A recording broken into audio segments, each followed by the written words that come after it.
Imagine civilizations built not on stone, but on plants. From the mighty pharaohs along the Nile to the empires thriving at the edge of the Sahara, specific African flora didn't just grow, it engineered entire societies. What if the secrets to ancient power lay hidden in a humble reed or a resilient tree? Forget what you thought you knew about ancient African empires. Their incredible rise wasn't just about leadership or warfare, it was dictated by the very plants beneath their feet. We're about to reveal how indigenous African flora wasn't just a resource, but the fundamental blueprint that shaped their agriculture, beliefs, and enduring legacy. What if I told you the strength of ancient African civilizations, their unique spiritual practices, and even their monumental achievements can be traced back to specific plants? Join us on a journey from the life-giving papyrus of the Nile to the hardy trees of the Sahara, as we unearth the botanical secrets that truly defined these powerful empires. From Nile to Sahara, how African flora shaped ancient civilizations. Introduction: the symbiosis of soil and society. The history of civilization is often narrated through the lens of human ingenuity, the rise of kings, the clash of armies, the construction of monuments. Yet, beneath this anthropocentric narrative lies a deeper, more fundamental truth. Human history is profoundly and inextricably intertwined with plant life. Nowhere is this more vividly illustrated than in the ancient civilizations of Africa, where the continent's unique and diverse flora did not merely provide a backdrop for human activity but actively shaped the trajectory of societies, economies, spiritual beliefs, and imperial ambitions. From the life-sustaining bounty of the Nile Valley to the resilient survivors of the Saharan expanse, African plants were silent partners in the epic of civilization.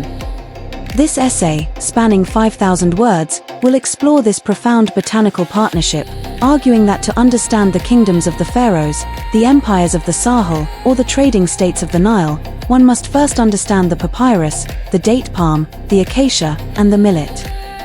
We will journey from the green cradle of the Nile, through the harsh lessons of Saharan resilience, into the botanical blueprints of empire, and further into the realms of flora, faith, and philosophy, before concluding with the urgent lessons from the roots for our modern world.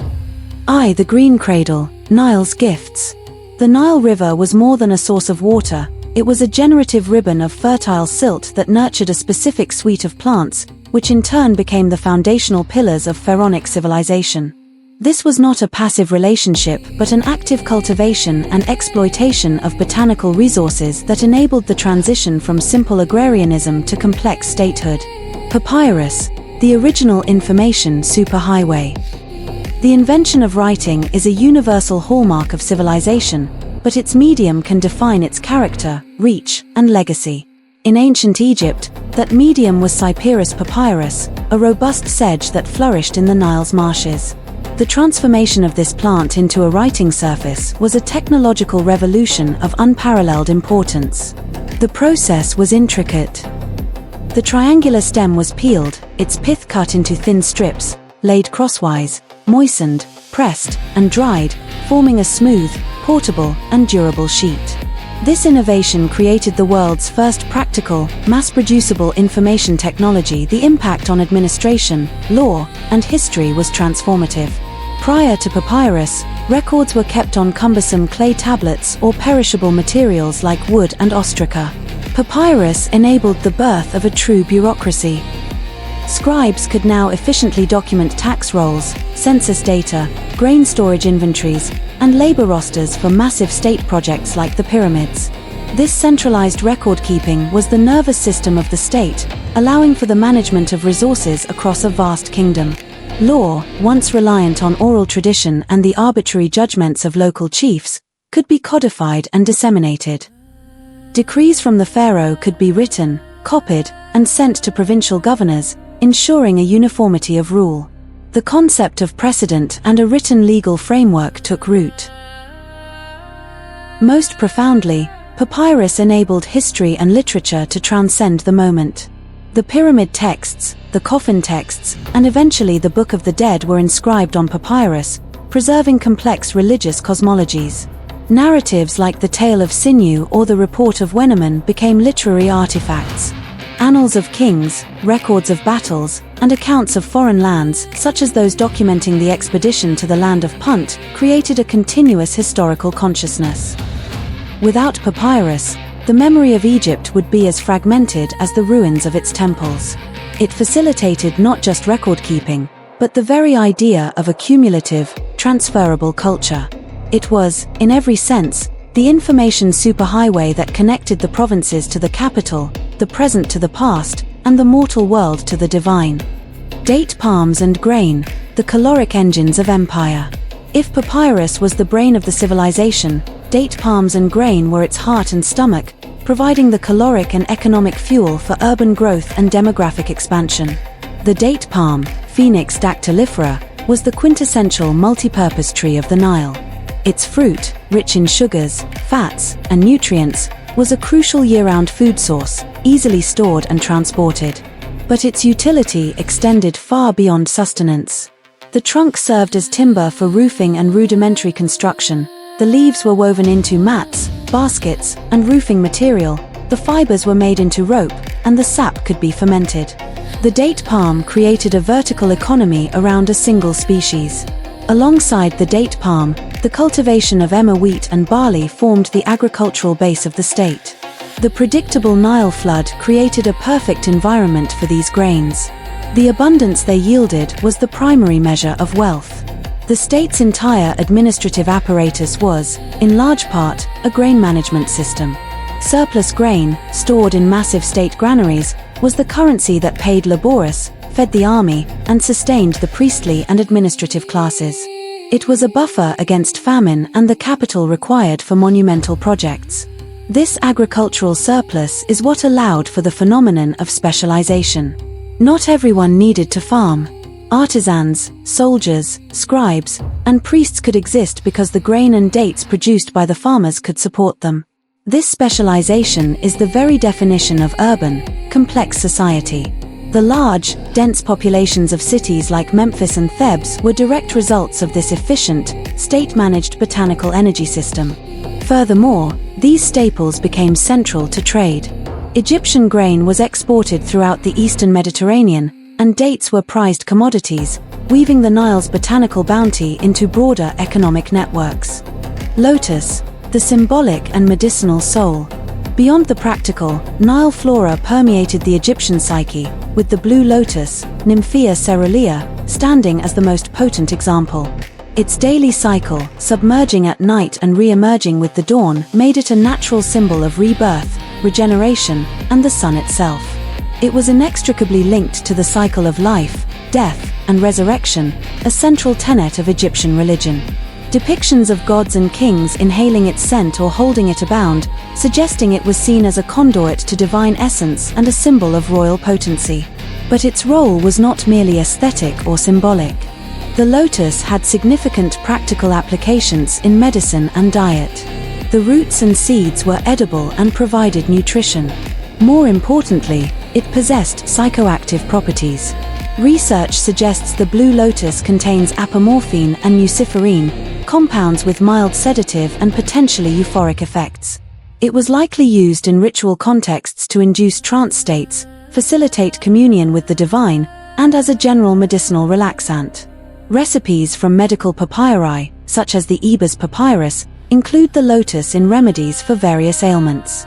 Thus, the lotus embodied a holistic integration. It was a food, a medicine, a profound religious symbol, and a tool for altering consciousness.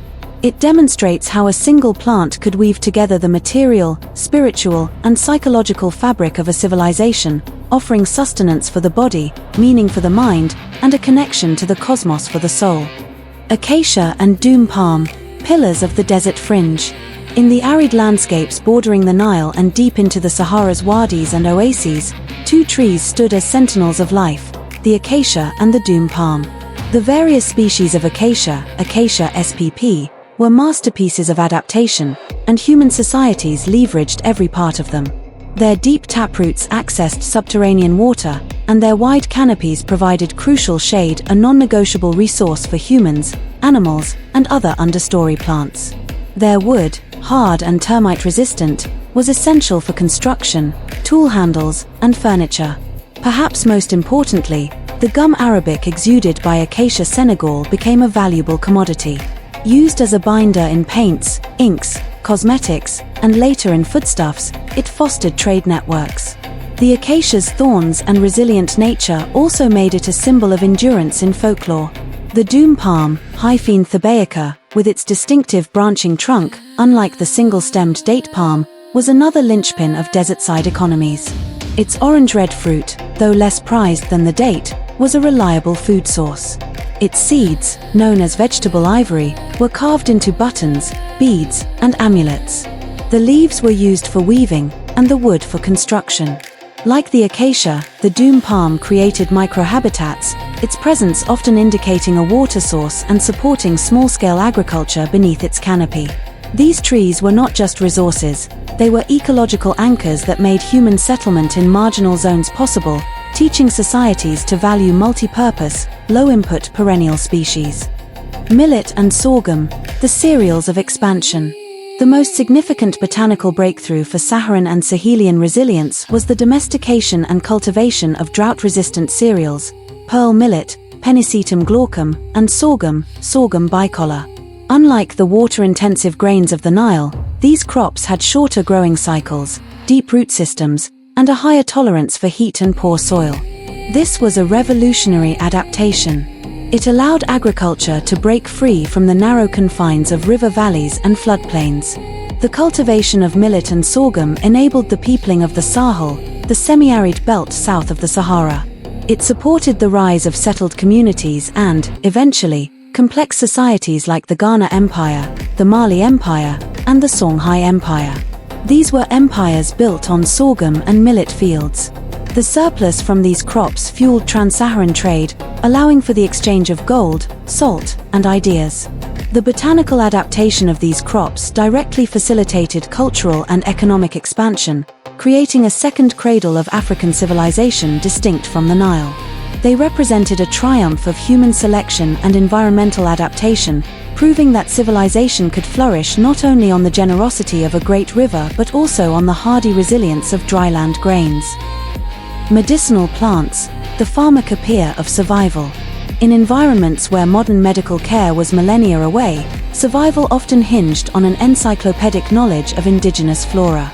Saharan and Sahelian peoples developed a profound ethnobotanical wisdom, identifying plants with therapeutic properties that served as their primary healthcare system. The Nigella sativa, black seed, used across North Africa and the Middle East, was famed for its healing of every disease but death. Plants like myrrh, Commiphora myrrha, and frankincense, Boswellia spp., though often associated with trade, had potent antiseptic and anti-inflammatory properties used in wound care and embalming. The Citrullus colocynthus, desert gourd or bitter apple, though toxic in large doses, was carefully processed as a powerful purgative. Knowledge of antidotes for snake bites and scorpion stings, derived from local herbs, was critical.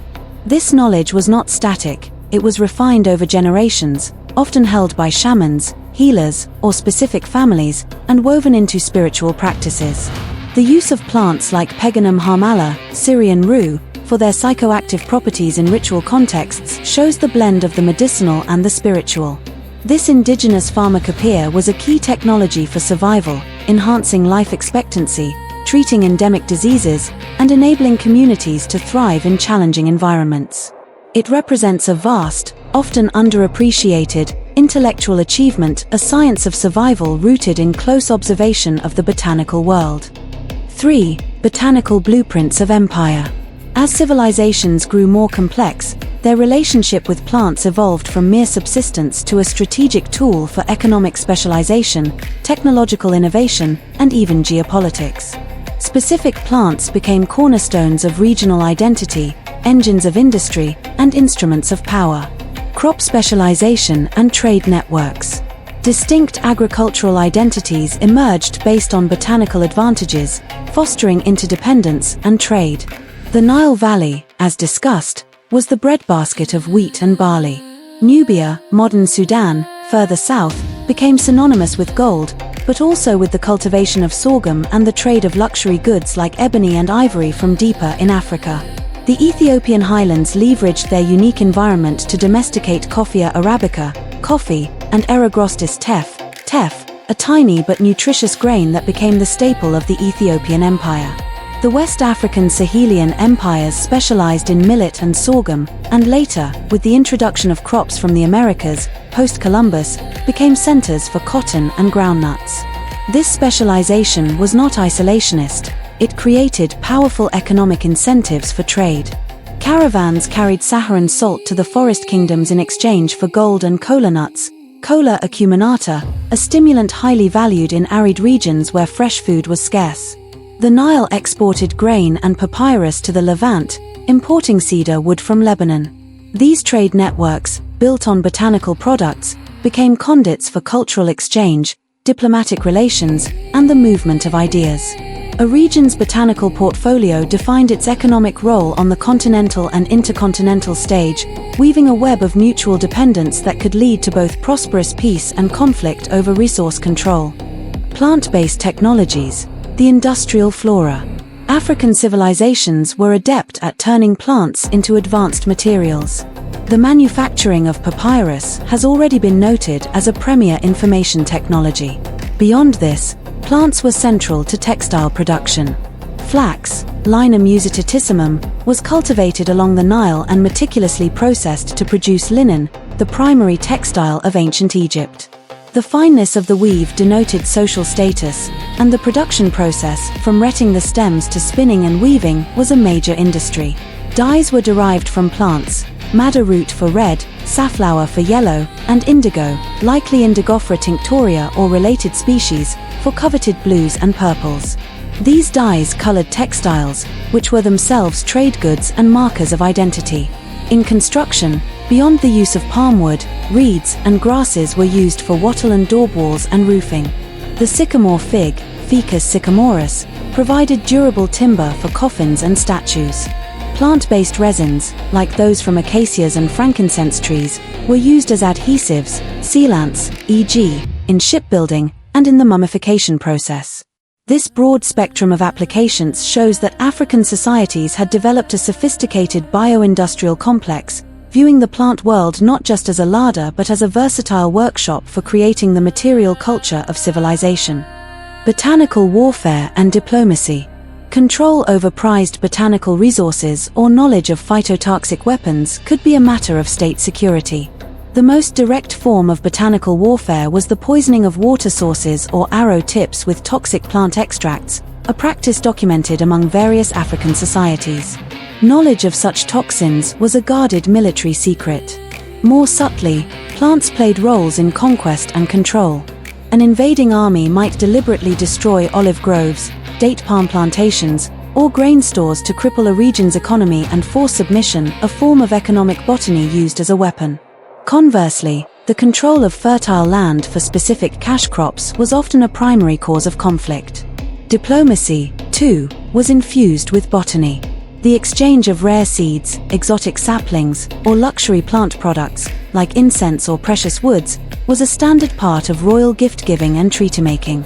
A gift of frankincense trees from the land of Punt to Egypt was more than a commodity exchange, it was a gesture of alliance and a transfer of cultural capital. Marriage alliances between kingdoms often involved the transfer of botanical knowledge or the right to cultivate certain crops. Thus, plants could be both the casus belli and the instrument of peace, their value making them central to the strategies of statecraft. 4. Flora, faith, and philosophy. The human relationship with plants transcends the material, reaching into the core of spiritual belief and cosmological understanding. In ancient Africa, flora was not just part of the environment, it was a living participant in the sacred order, a bridge between the earthly and the divine.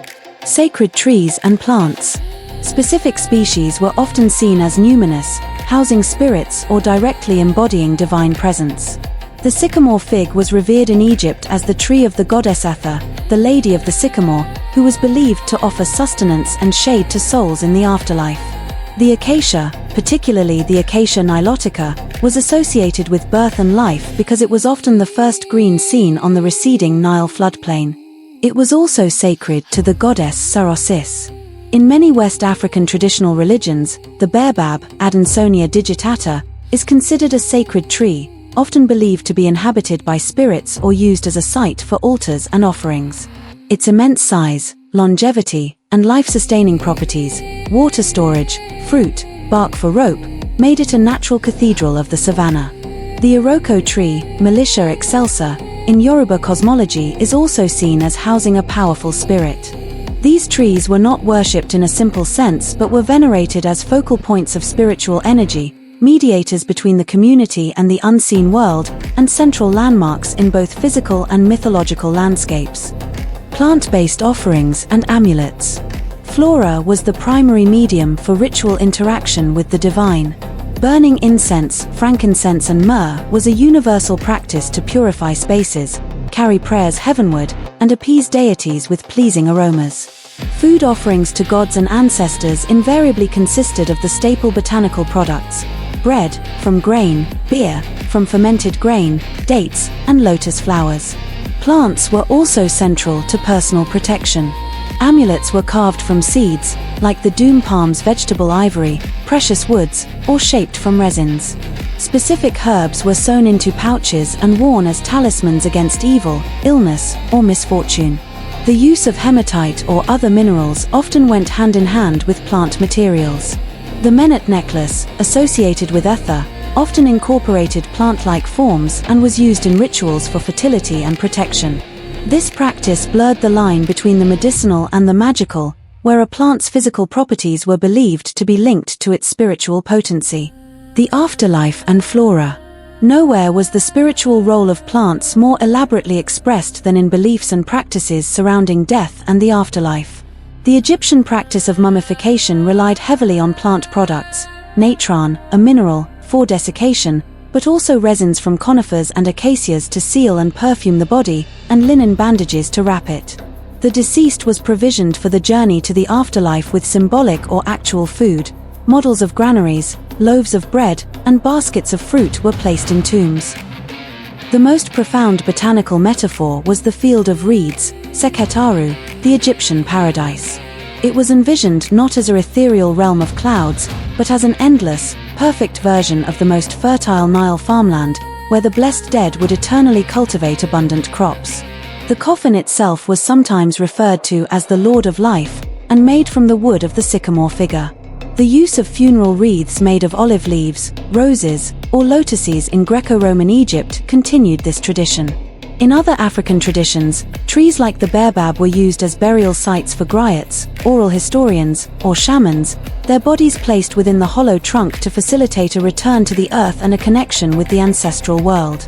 Thus, from preservation to provisioning to the very conception of paradise, plants were integral to humanity's attempt to understand and navigate the great mystery of death, framing the afterlife as a perfected botanical existence. Lessons from the roots, a modern perspective. The ancient dialogue between African civilizations and their flora is not a closed historical chapter. It offers vital, urgent lessons for a modern world grappling with ecological crisis, climate change, and the erosion of traditional knowledge. Biodiversity hotspots and legacy practices. Many regions shaped by these ancient agricultural practices, such as the Ethiopian highlands with its diverse cultivars of teff and coffee, or the West African Sahel with its myriad millet and sorghum varieties, are now recognized as global biodiversity hotspots or centers of crop genetic diversity. This is no accident. The polyculture systems, the maintenance of wild relatives near cultivated fields, and the selection of varieties for different microclimates and uses, all practiced by ancient and traditional farmers, created and maintained this genetic wealth. The Dehesa and Mornadu systems of Iberia have roots in North African agro-silvopastoral practices. These ancient practices stand in stark contrast to modern industrial monoculture, which erodes genetic diversity. Preserving these landscapes means preserving not just species, but a millennia-old legacy of human-led co-evolution that is our best insurance policy for future food security in a changing climate. Sustainable practices in a changing climate. Ancient Saharan and Sahelian civilizations were masters of sustainable living in fragile environments, a skill the modern world desperately needs. Their techniques included water harvesting through clever catchment systems and underground channels, qanats, likely with African precursors like fougères, agroforestry, integrating trees like the Acacia and Doum Palm with crops to fix nitrogen, provide shade, and reduce erosion, crop rotation and fallowing to maintain soil fertility, and the use of drought-resistant native crops rather than water-intensive imports. They practiced a form of adaptive management, moving with herds, diversifying crops, and having an intimate knowledge of local ecologies. In an era of desertification and water scarcity, relearning these principles of working with aridity rather than fighting it through unsustainable irrigation is paramount. The ancient civilizations show that resilience is not about technological dominance over nature, but about intelligent, observant integration into its cycles. Reclaiming indigenous knowledge. Perhaps the most profound lesson is the value of indigenous botanical wisdom, a vast repository of data accumulated over thousands of years through trial, observation, and cultural transmission. This knowledge encompasses not just the identification of medicinal plants, a direct source for many modern pharmaceuticals, from the rosy periwinkle for cancer to Artemisia annua for malaria, but also an understanding of ecological relationships, soil management, and climate adaptation. The colonial and post-colonial era often dismissed this knowledge as primitive in favor of Western scientific agriculture, leading to its erosion and loss. Today, ethnobotanists race to document this knowledge from elders before it disappears. This is not a romantic return to the past, but a critical intellectual partnership. Modern science can validate, analyze, and scale effective traditional practices. Combining genomic studies of ancient drought-resistant crops with traditional cultivation methods could revolutionize dryland agriculture. Integrating traditional agroforestry with modern ecology can restore degraded lands. The ancient African experience teaches us that human survival and flourishing have always depended on deep, place-based knowledge.